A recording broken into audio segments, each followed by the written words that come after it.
And just going over a couple of these. Okay, this is, got it. Okay.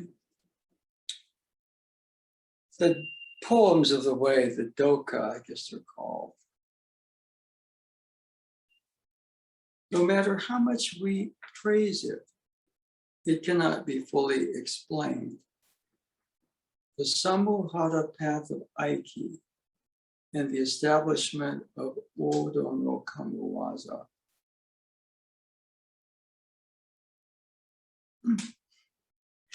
And, there's a number of different ways. There's a couple of expressions that Osensei put, like Samuhara and Odo no Kamuwaza. And, of course, you're looking at that and you're looking for footnotes, and there are none.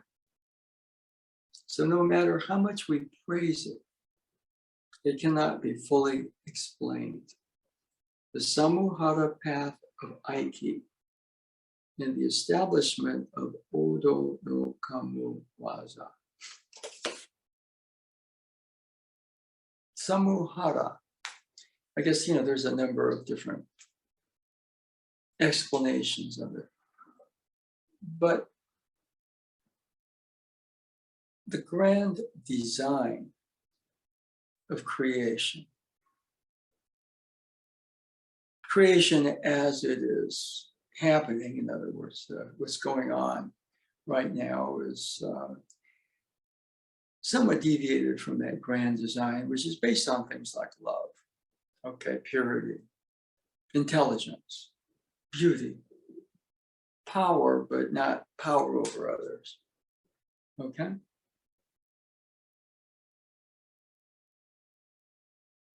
Intelligence again, so the impurities that sort of keep us in what we would call the everyday mind, which is by itself nothing. But then again, it puts us in a state where there's a constant state of reaction. And there's a lot of activity that goes on in what we would call our subconscious mind. So we can be actually pretty good here, but then there's all this stuff, so then boom, boom, boom, boom. And that keeps us at a very narrow bandwidth, whereas the actual Samuhara, the grand design in manifest creation, the true blueprint for, is distorted by an ordinary consciousness, the domain of the I, okay? And the Odo no Kamuwaza, I haven't asked Mary Heine Sensei, because I had a feel sense for it. But exactly what, she would say is Odo no Kamuwaza, okay? And Odo is a river that Izanagi went to kind of bathe, soak in, when he was sort of like chased out of the Nenokoni, the underworld, by these spirits that Izanami kind of sicked on him. And, basically Izanami said, I'm going into the land of the root, which is death. She's the goddess, so can she really die? That's one of those things. It's like superhero movies. People die, but they always come back, okay?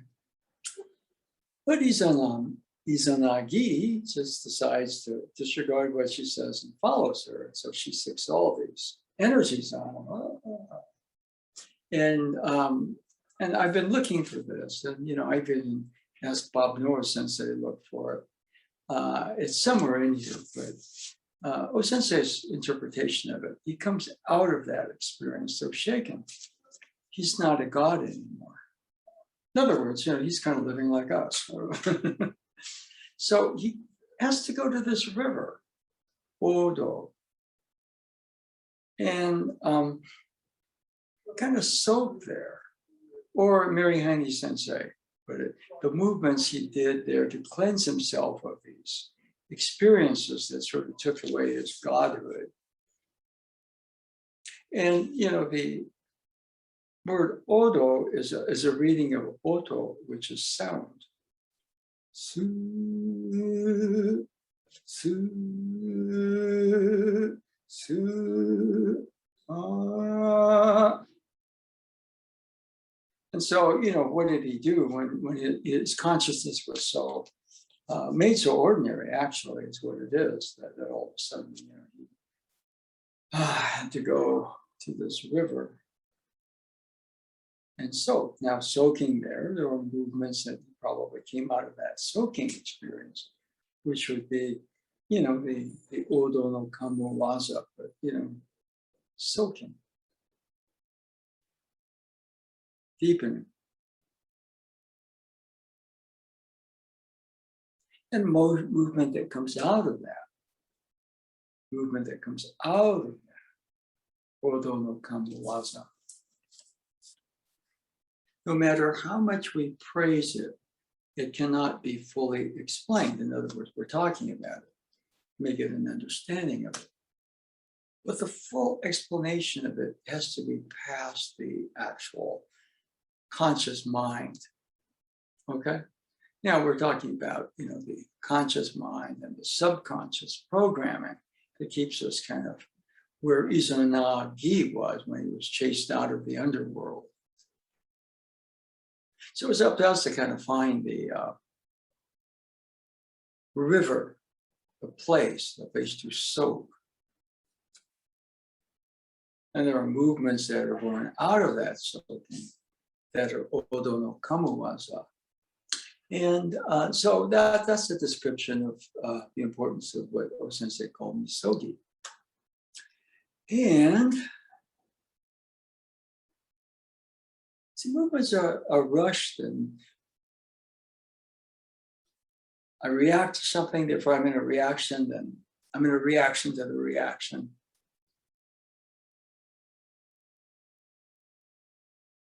There's this pool, there's this river, and maybe part of it is sound.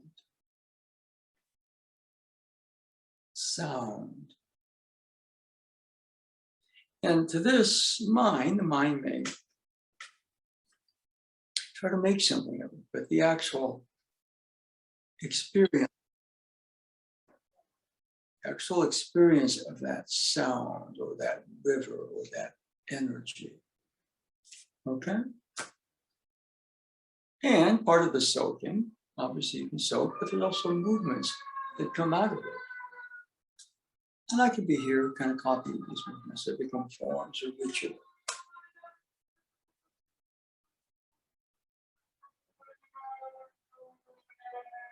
I'm going to be able to be good.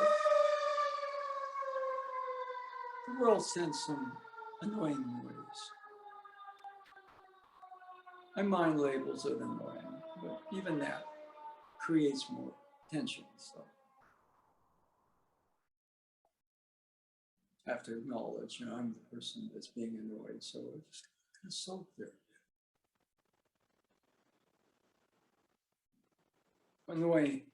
The annoyance is a label, and it comes out of a judgment. So I'm going to try to settle kind of deeper than that. And I might run into some things here.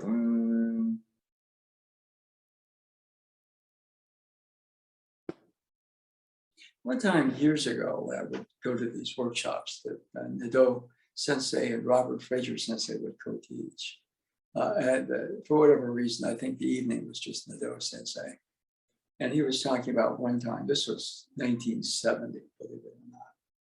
He was much more into like sitting meditation in those days. And he said, I'm sitting, and all of a sudden this airplane flies over, and part of the mind says, this stupid plane, ruining my meditation, right? But then he said, you could just sort of relax, kind of drop a little deeper, and really merge with the sound of the plane. So I can be annoyed in a judgment about something, or I can kind of blend with it.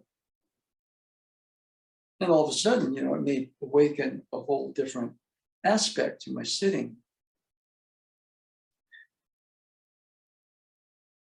So the Odo no Kamuwaza and the Samuhara, you say, those are thrown out in this poem, and you look for the first thing we look for is footnotes.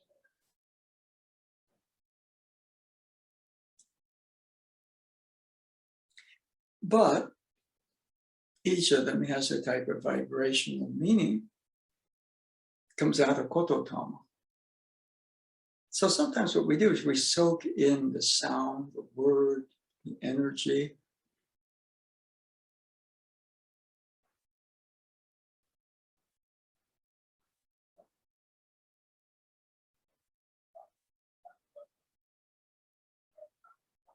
For example, right there, that I'm starting to get a beat. Of course, sound is vibration.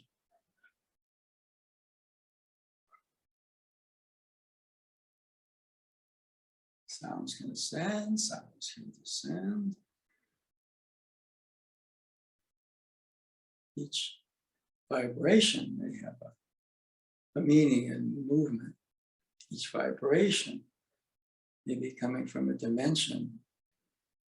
And that's a different way of looking both at word or meaning, but also I have to be at a different level of me in order to. Okay, so just take movement of the hand. And I could, we could wave at each other and that would tax my patience.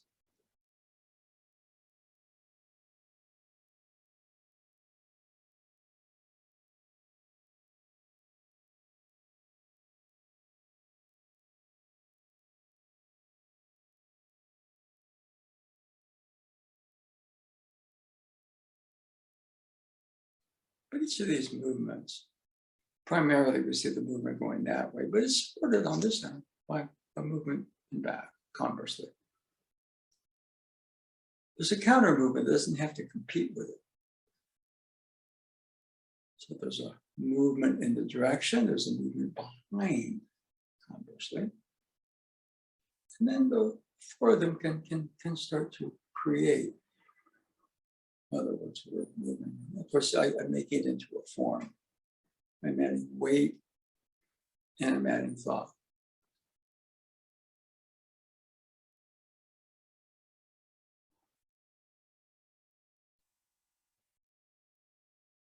And emotion can continue and continue and continue and continue, and it can rebound on itself. So you're just in terms of investigating kind of your own. Now here, we got two hands.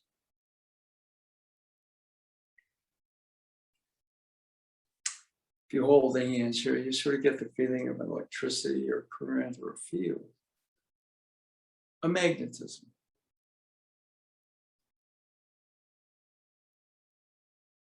Now in motion, it's almost like the right and the left communicate. When they communicate, they produce a harmony. You take one away, the other is present as a type of an invisible angel companion.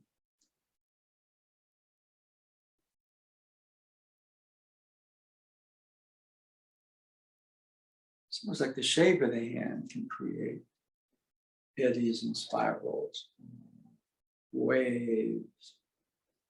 So what we're doing right there is just starting, and there's also that original sense of a pulse or beat or heartbeat, breath.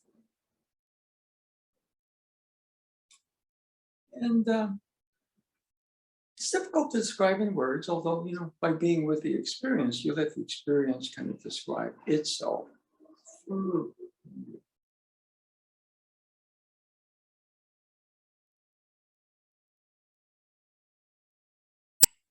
In my ordinary busy mind, it reacts and still there, but we're kind of in a different location. We're more like Izanagi, Soki, in that mystic magic river.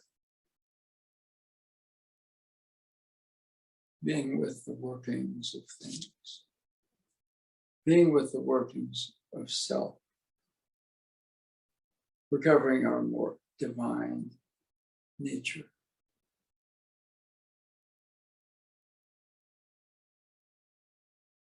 Does the imagination do this? What do I do next? You let the currents.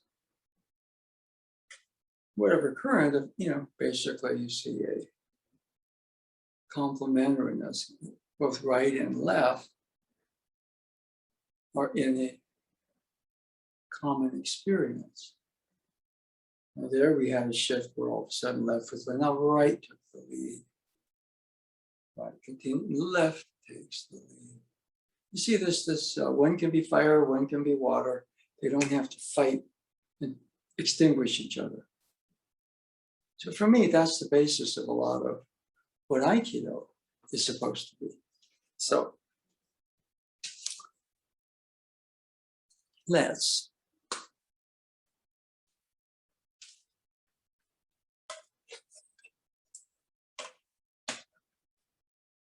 what I'm going to do is,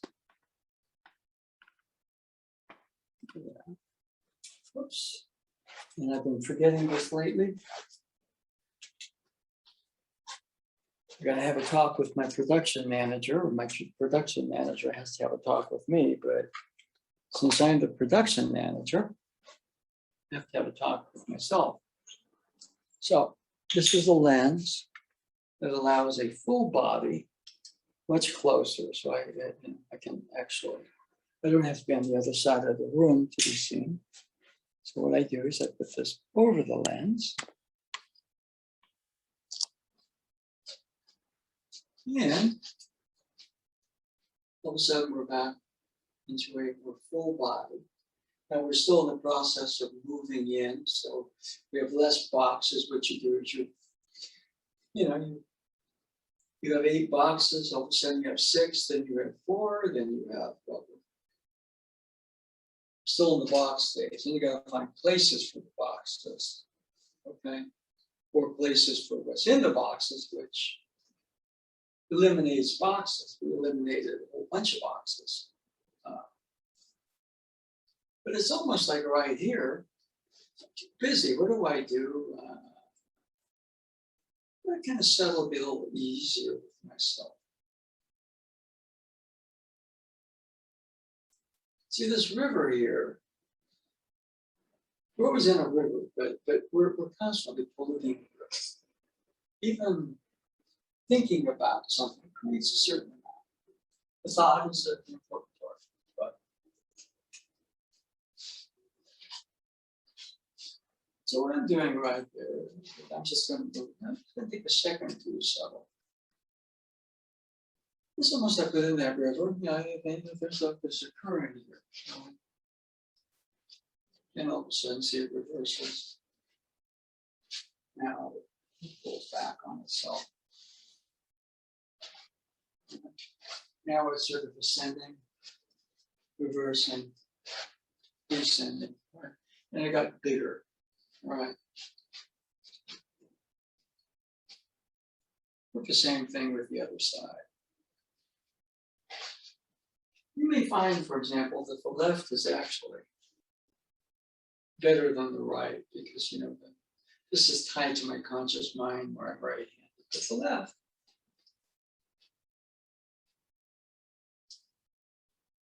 now here, on the left, there's a flow going. It's going down and back. So it's a grounding flow. But all of a sudden, that can lighten up and become very fluid. So there are qualities that I'm walking around in a circle, but all of a sudden, something is spiraling. Okay, now I kind of put the other spiral, but right about here. The ability to go from that spiral to that spiral, back to that spiral, There's a lot of what Aikido is about. There's a lot of changes. I think we read earlier, I think it was last class, was, the stream in the valley goes between the rocks and it's constantly transforming itself. So energy kind of is that way, The conscious mind, No, I gotta get that. No.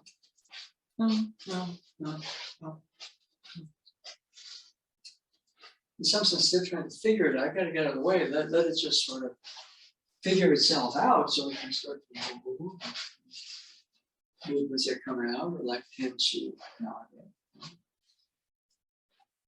or right here, somebody grabs, I feel weight, I set to move. What if I didn't? Then I feel more weight, but if I just adjust my hips a little bit, maybe this opens up.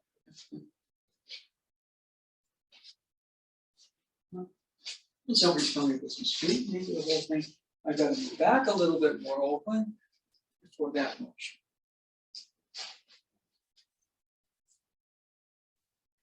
So each of the Aikido movements, is a way of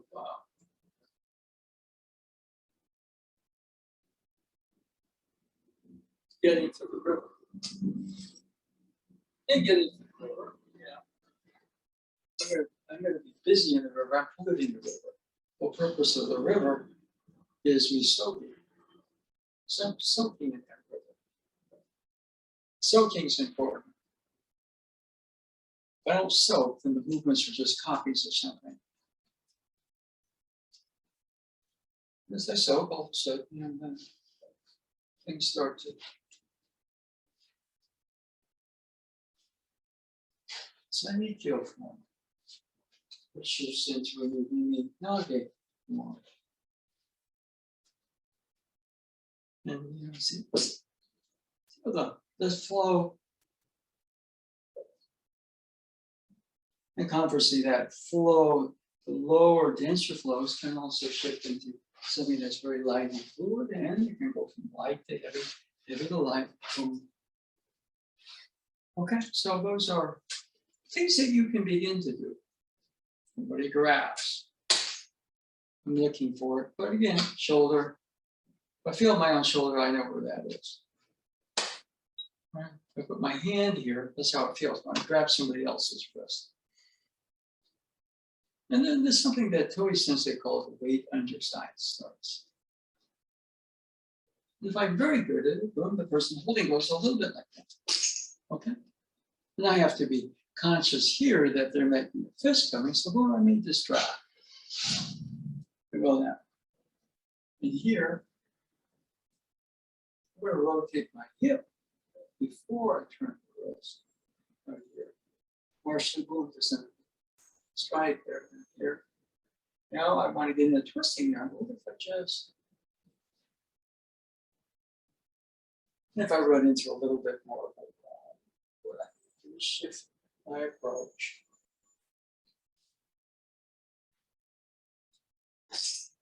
And if somebody says, you can't do that, I'm going to stick my elbow in, maybe the elbow up, I make the change. And it's a soft motion.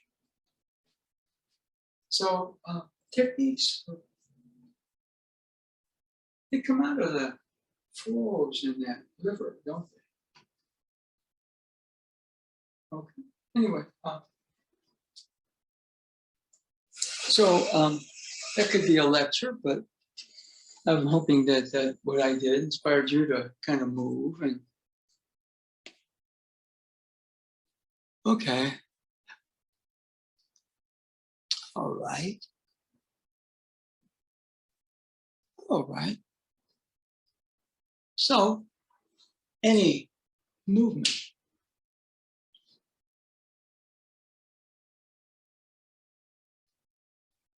Any motion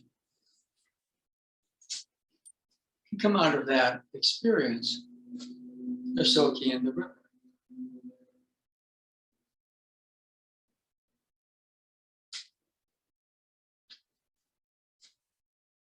I can just sort of sit here for a bit, breathe. Soaking is a very active thing.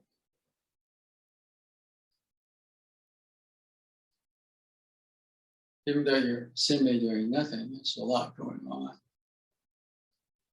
But what's going on is more of a clearing, an opening.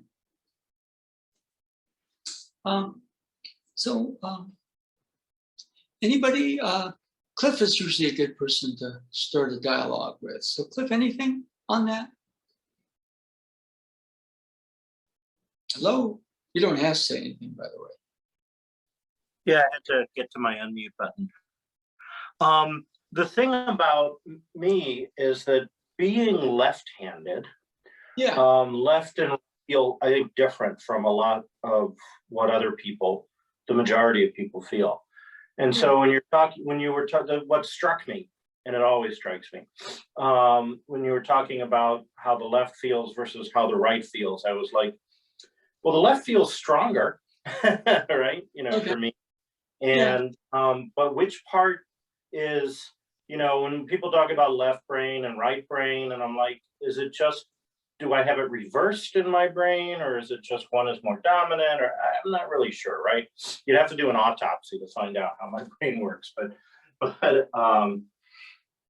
so I think about that. That's what I was thinking about this. One way of looking at it is we're each of us an individual, individualized spirit. We're soul in a physical body with an identity in a very physical realm. And Nado Sensei likes the term unit. Okay. We're kind of like a unit that this consciousness has come into. And we're going to have our quirks. Okay. We're just going to, you're left-handed. Now, for me, for example, my right side is much more of an informational side. Left is much more experiential. See if I can go this way, it's not bad. But here,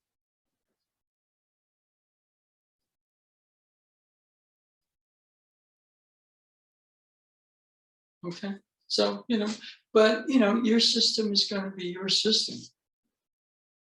And if you're left-handed, now I'm right-handed, although I have a talent for things with my left, okay?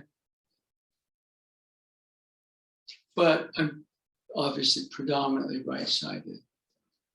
Anything else? Yeah, but I'm not sure how good it is for starting discussions, because it's how my brain works as a science fiction writer.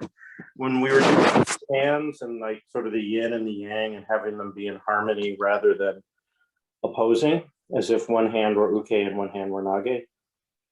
I was thinking, I wonder how aliens that were hexapodal would feel with Aikido. They have 2 arms and 2 legs. How would that work? And I just sort of went off on that. That's how my brain is. Well, do you remember the Doctor Who show? I very well remembered. I've gone to many Doctor Who conventions, actually. Yeah, but I am a Whovian. The 3rd Doctor was a guy named John Pertwee. Yeah, met him. Very nice guy. Yeah, well, actually, I never met him, but he was my first. He's my favorite still to this day. Well, I'm back from Japan in 1973, and Mary Heine Sensei is on her way to Seattle to be with her mother. And so we're both just back from Japan. And, we're just watching American TV, which is, a treat after nothing but Japanese stuff. And so it's 11:30 on Saturday night. This is before Saturday Night Live, by the way, obviously. And we don't know what's going to go on, But all of a sudden, the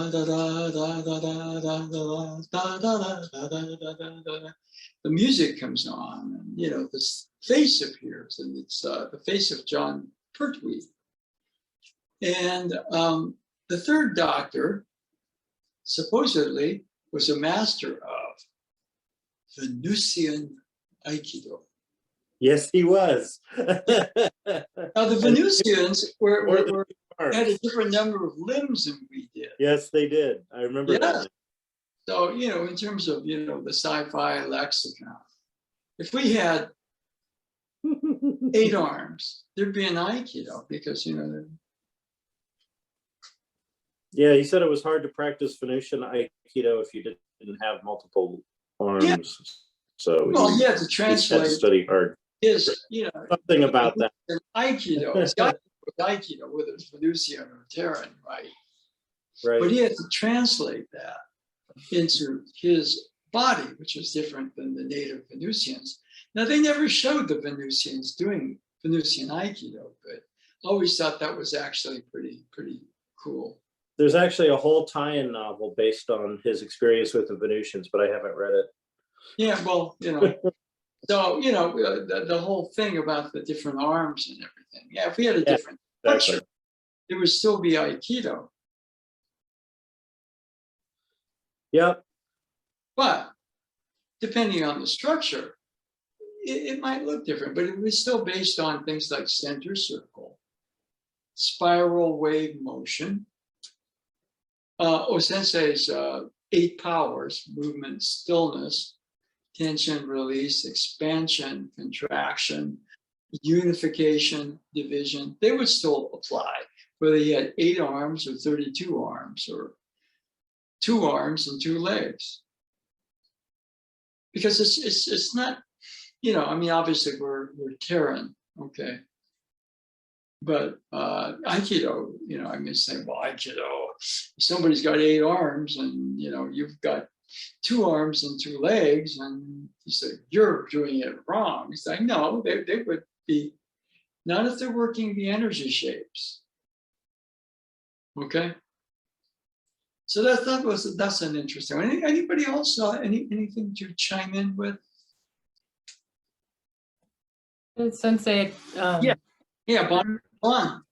Hi, Sensei. For me, the show kind of felt like hard to describe, but an ocean wave coming to the shore as I would explore the direction.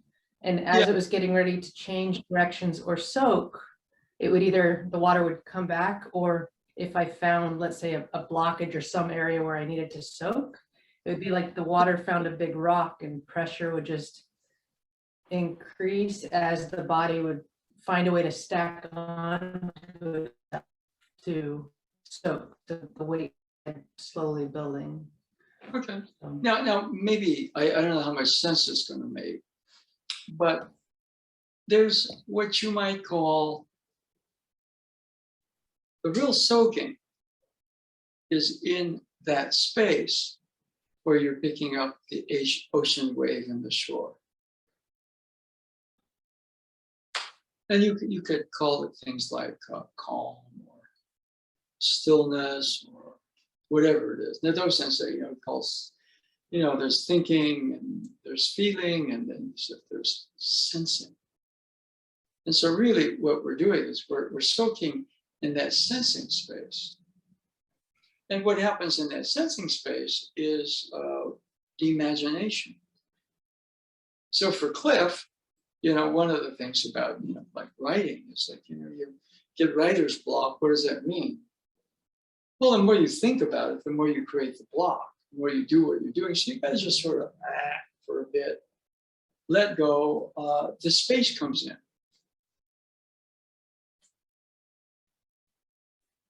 So there's that area where what we're saying is, like I'm going to stand up. Okay, I'm going to, and then, I start to relax a little bit, and, I get the feeling of a hydraulic lift, and but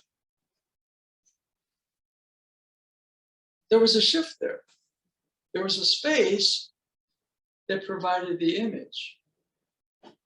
And as I soak in that space, then and I notice things in my own system, like the body feels much more fluid in that motion. Body can adapt go in different directions.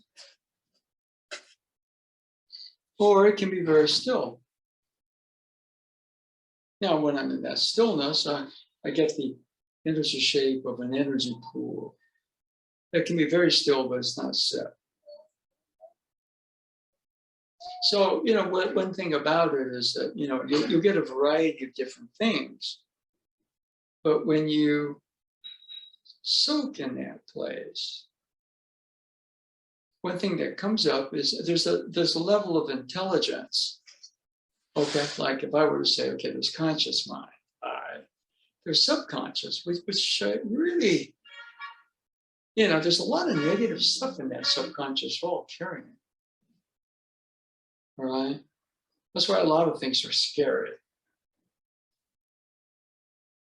So a lot of this is going from here to kind of cleaning that subconscious out.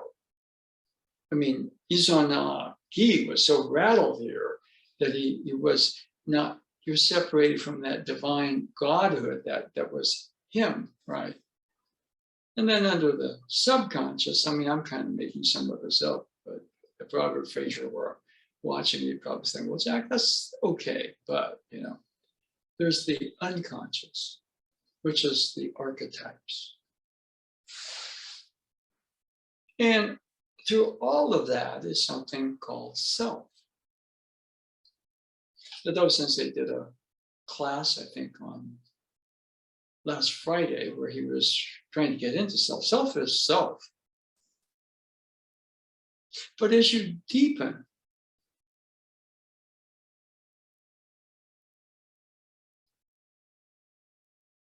and for example, here, I start to feel the breathing at a much finer, deeper level.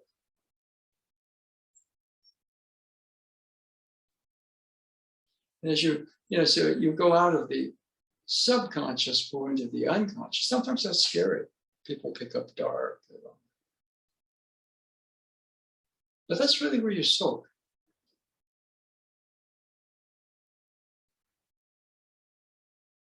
It's kind of where fire, water, they kind of come together and they don't put each other out, but they kind of harmonize. You go into like primal yin yangs or fire, water. And so when you sort of get that wave going to the shore, sooner or later you're going to get that. But you're in a space. So soak there. And then when we're in that deeper, what Jung might call the unconscious. That's where we bump in, we bump into primal energies like archetypes. But that's where we start to kind of bump into self. Something is picking all that up. And if we were born on the planet Venus, in our dreams, we would go to that place. Doesn't matter what culture you're in. When you're in that collective unconscious, it usually comes up in terms of dreams.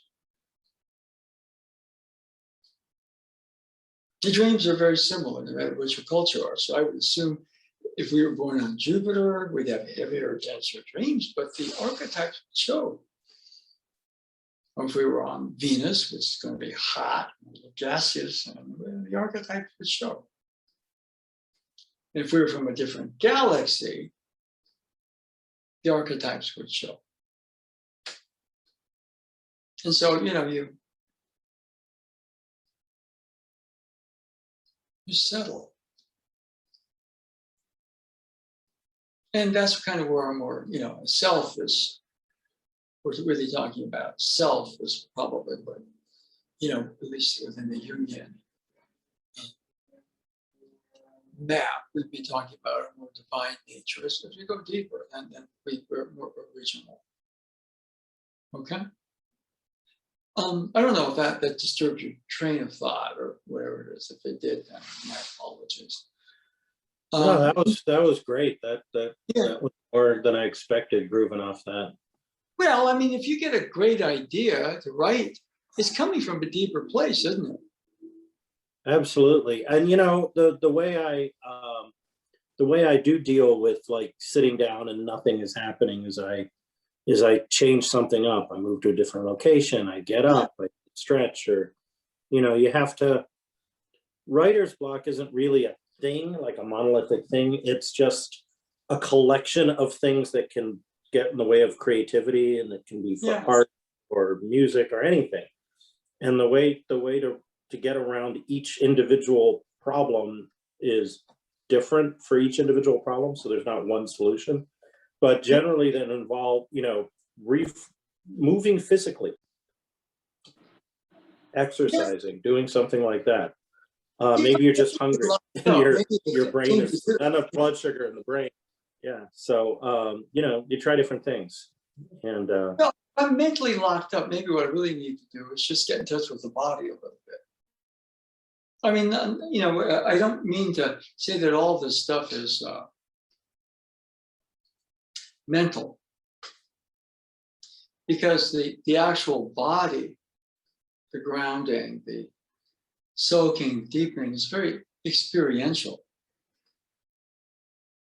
And I can get all the information through books, which is Sensei in the secret teaching said all the world's knowledge is in books. He said read, right?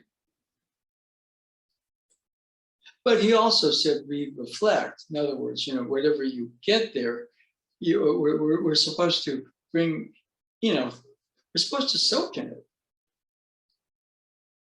And motion, the body is important in soaking. I asked Robert Fraser Sensei one time, I said, is imagination mental? And he responded with a very strong hell no.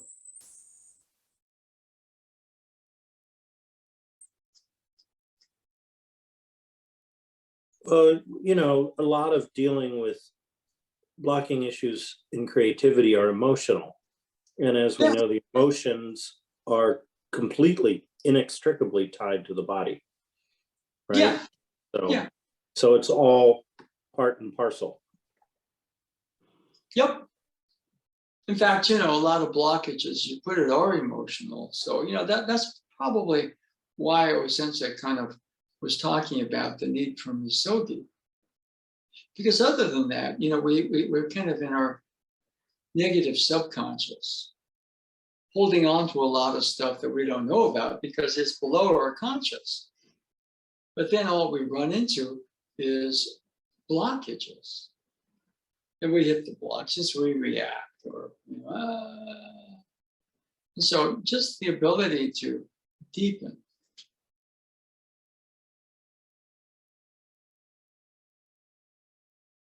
And a whole different reality starts.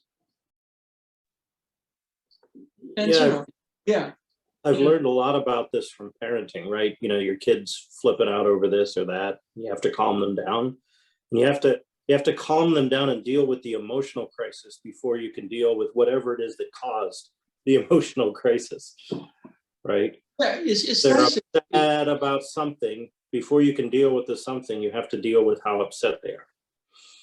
And actually, and that's also, by the way, true in one's own system. If I'm too caught up in, I create my own blockages. And sometimes be able to kind of sit and look at what's going on from a deeper level is a lot of, I think, what Sensei termed misogi.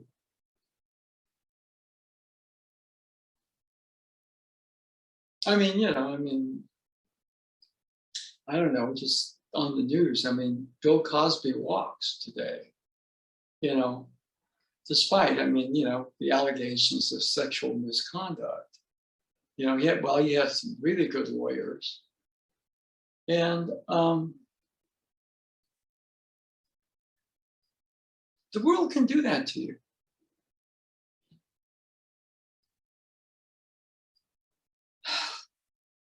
And it's kind of interesting sometimes, that if you were to say that the universe itself always goes to correction, but sometimes the universe takes a long time. And sometimes it seems in one's own case, it happens way too fast. And so, you know, there are inequities. The world can drive you absolutely nuts. And I think that was why Sensei said, you need silk every day.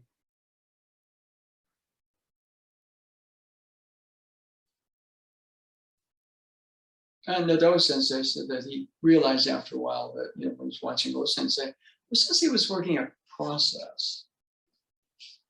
He wasn't like, okay, I'm Sensei because I can do these things.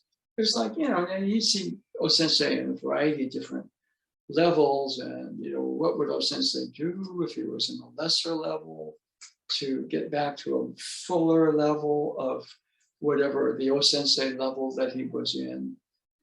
So, you know, Sensei used sound, he prayed, certain meditation techniques, obviously he trained physically. And that's all part of what he termed Aikido. But I think, you know, what really Aikido is you know, it's his relationship with himself at a much deeper level and with the energies of creation, the archetypes. I mean, I'm talking more maybe of Jungian terms, and then, you know, he was able to transpose that, you know, through martial arts training into, you know, the physics of this world. I mean, the thing about Sensei was, you know, as he went deeper into the truer realms of creation and truer realms of himself, the physics of things also were altered along their more original design. So he wasn't just somebody who talked about this stuff. And now the rest of us are saying, wow, it would be nice for people to do that. So we, you know, I've always thought that a lot of what I'm doing here is research. Okay, right? But, you know, when Sensei wanted to be immovable, he was immovable. When Sensei wanted to be able to dodge bullets, he knew where the bullets were coming, where the bullets were fired. Yeah, so, you know. And he said anybody could do that. It's just that we get stuck in this partialization of who we are, what Don Juan would call ordinary reality, right? But that's just where we're buffeted, you know, by a lot of the subconscious stuff. And so, you know, navigating that to get to the deeper realms, and then realizing that the deeper realms, sometimes, you know, the subconscious, there's a lot of fear there.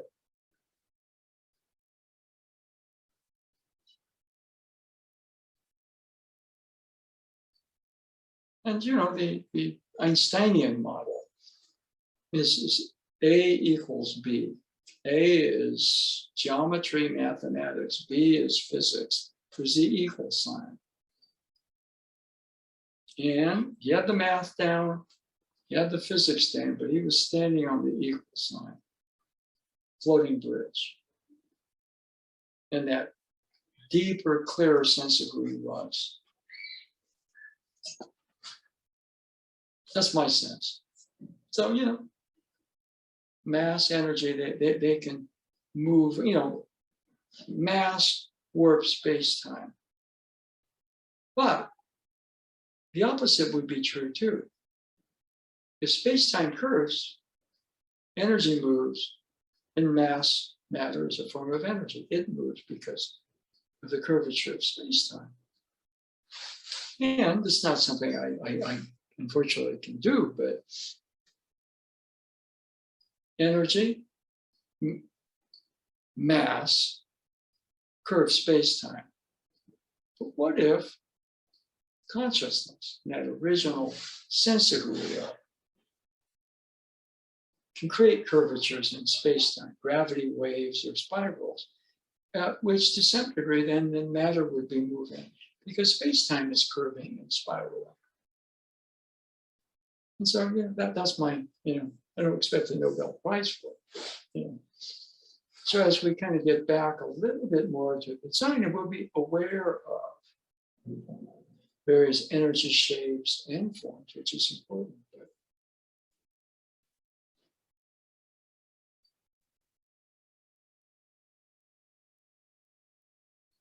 that thing about Sensei saying that Sanagi had to soak.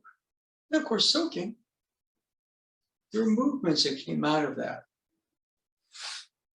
which Mary Heine Sensei said, that's Odo no Kama Waza, but don't forget the soaking. Anyway, I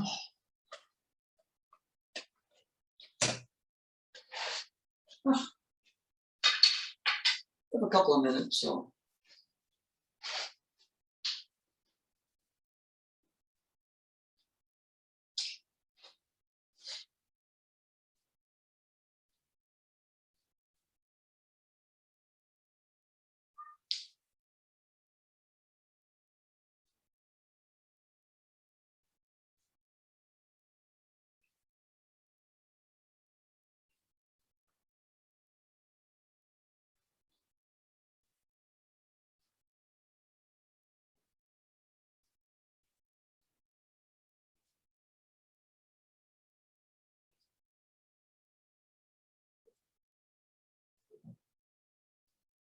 I'm gonna do 2 cuts. Full, deeper cut. This is more Tojima Sensei's cut. Robert Fraser on a recent video, he was talking about Tojima Sensei. He said, Tojima Sensei's cuts more like O-Sensei's cuts. Boom. I mean, obviously O-Sensei cut. I hear. Boom.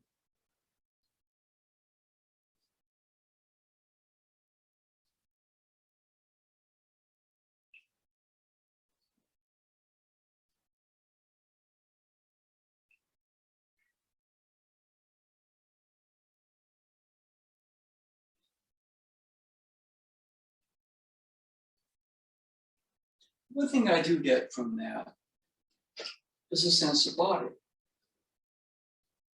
Now, if I get the sense of body, I swim a couple times, my body gets tired or whatever it is. So there's that level.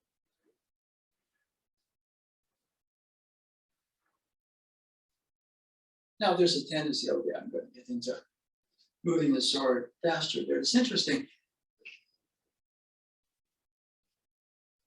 There's that cut, there's that cut. Boom.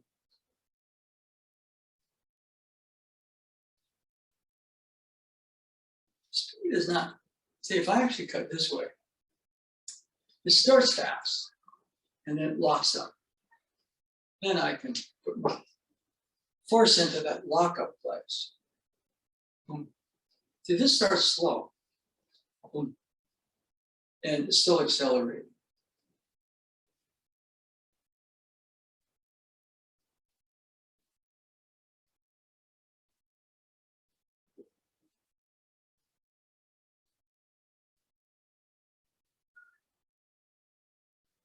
And feel the rest of the body.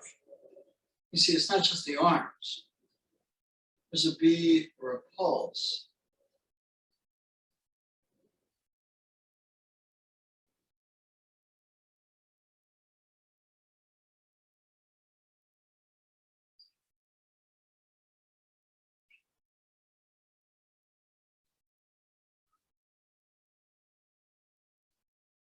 And one of the things here, at the very end of it, there's that closing motion, but it doesn't stop. Sense of that closing motion, boom.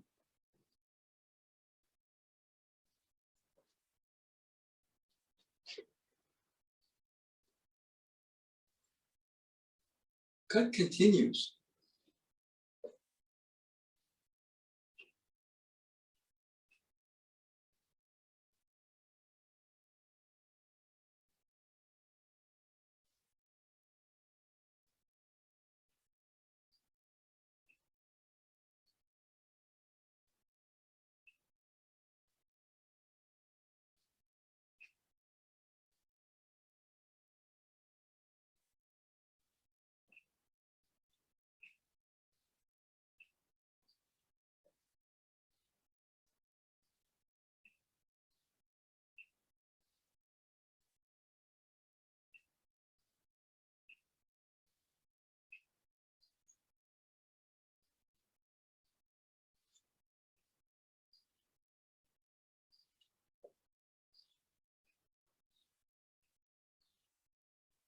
I think speed, I don't want to think about getting there faster. I want to already be there. Already be there. Somebody's raising the sword, I want to already be there.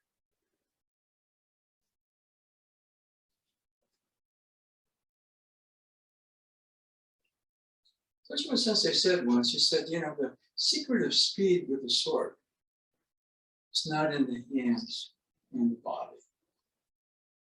It's in the mind. Which means it's in the design that you're working.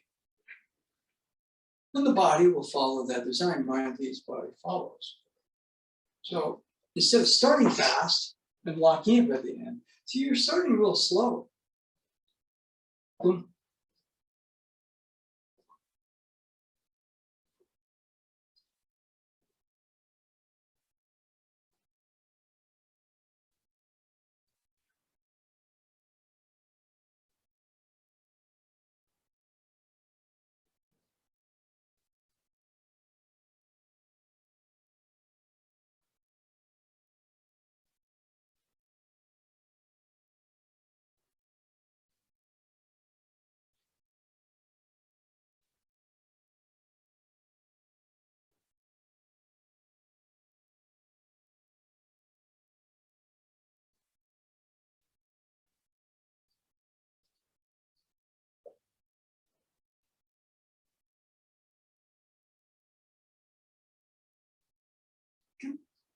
Now, what I try to do is alternate that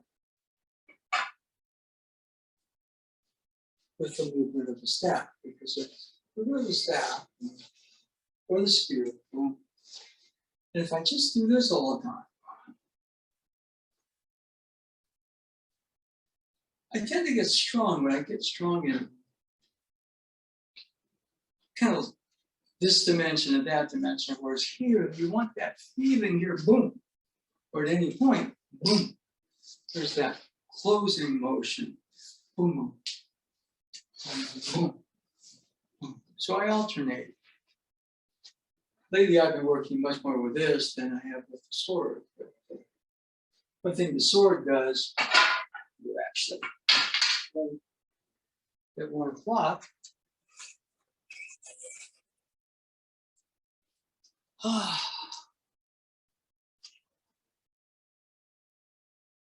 this body.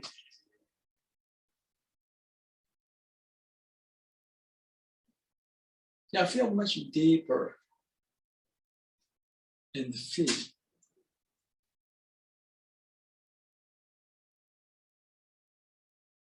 Notice my pulse rate's gone. In other words, you swing the sword for a bit, it's like jogging around the block. So my breathing is very deep.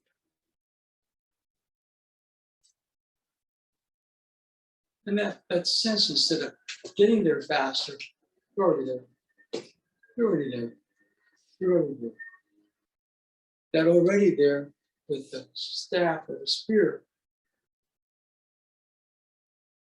Boom. Boom. Boom. So again, if it's an idea, it's out there. So things like the weapons work I use because it gives me part of the soaking experience is the body. And not for the reasons that a lot of times people think body, right? Anyway, before we break, any other questions or things that you noticed?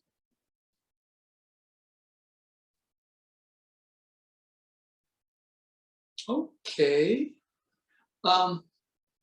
Let's see, so just recapping a couple things. This Sunday, we usually do an outdoors class. It's going to be, hopefully, it's going to be a potluck outdoors, barbecue potluck at, there's a park in Sunnyvale that we've done the prior ones at. So that was where Jen and Ming kind of scheduled it to be. Okay, so this, let's see, so that will be this Sunday. Please make that if you can. And let's see. Oh yes, on Friday, David Eves Sensei will be taking the class.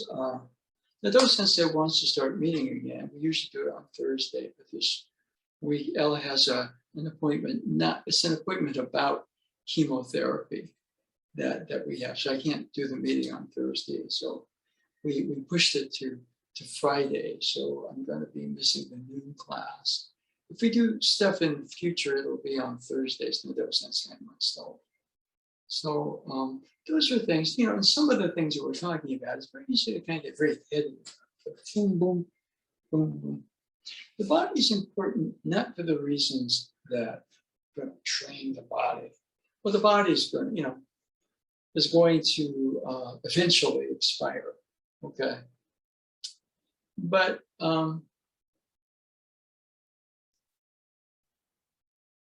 mind and body are forces or energies like fire, water, fire.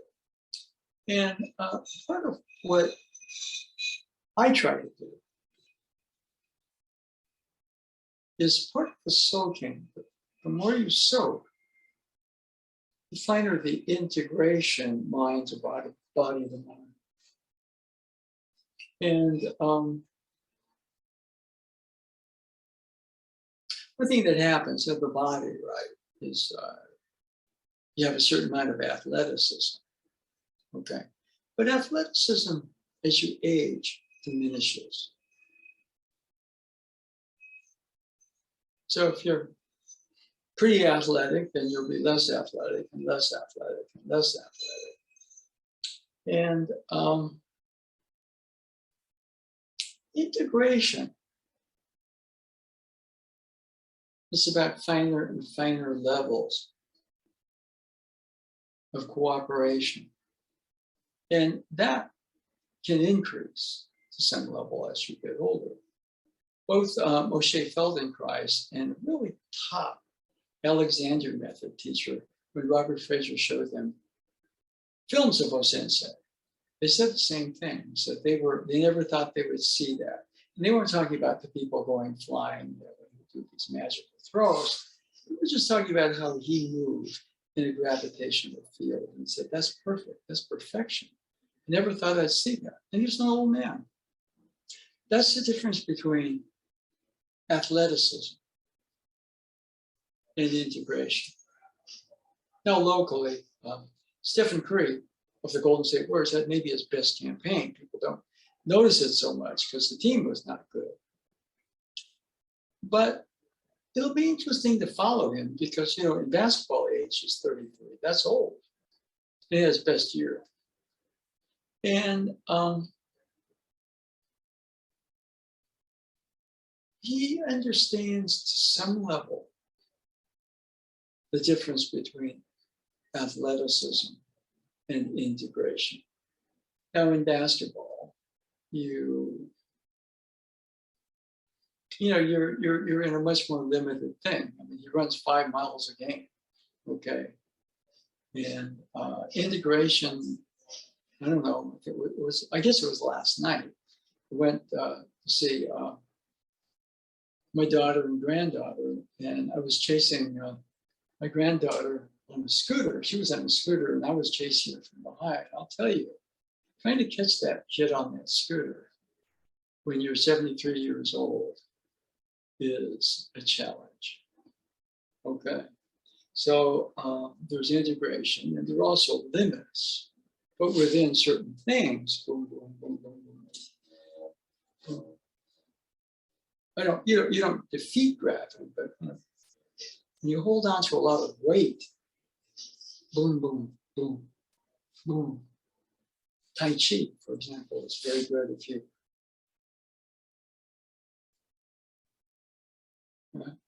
and doing the staff work or doing the sword work is also quite good. Okay, so that's my own training mainly during the pandemic, and we'll see what happens when we do open up. But anyway, I'm going to end it for today. So I thank you all for tuning in. Okay. Thank you, Sensei. Okay. Just